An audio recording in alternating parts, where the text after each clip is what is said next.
إبراهيم الحمد، الرئاسة المشتركة لبلدية الشعب في المحمودلي.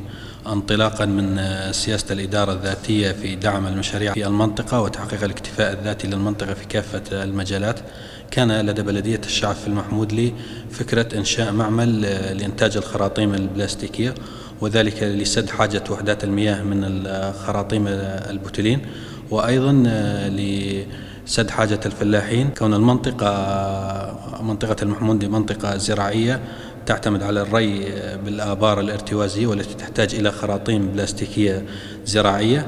فبدأت البلدية بتنفيذ هذا المشروع على مرحلتين. مرحلة البناء كانت خلال مشاريع 2021، وتم الانتهاء من هذه المرحلة في العام 2021. المرحلة الثانية كانت مرحلة توريد الآلات الميكانيكية، وهي من ضمن مشاريع عام 2022، وتم توريد الآلات الميكانيكية نهاية العام 2022. الآلات الميكانيكية هي عبارة عن آلات سحب للقياسات، آلة السحب للقياسات الكبيرة من قياس 75 حتى قياس 110، ويمكن في المستقبل زيادة هذه القياسات حتى 160، وآلة سحب للقياسات الصغيرة من قياس 20 حتى قياس 63، بالإضافة إلى مولدة ومطحنة بلاستيك.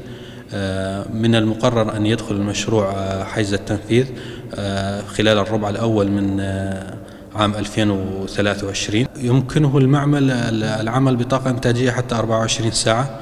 خلال 24 ساعة قدرته الإنتاجية إنتاج طن من الخراطيم البلاستيكية. أيضا هذا المشروع له مردود مادي على البلدية، ويمكن أن يساعد هذا المردود المادي في تطوير الخدمات البنية التحتية في منطقة المحمودلي.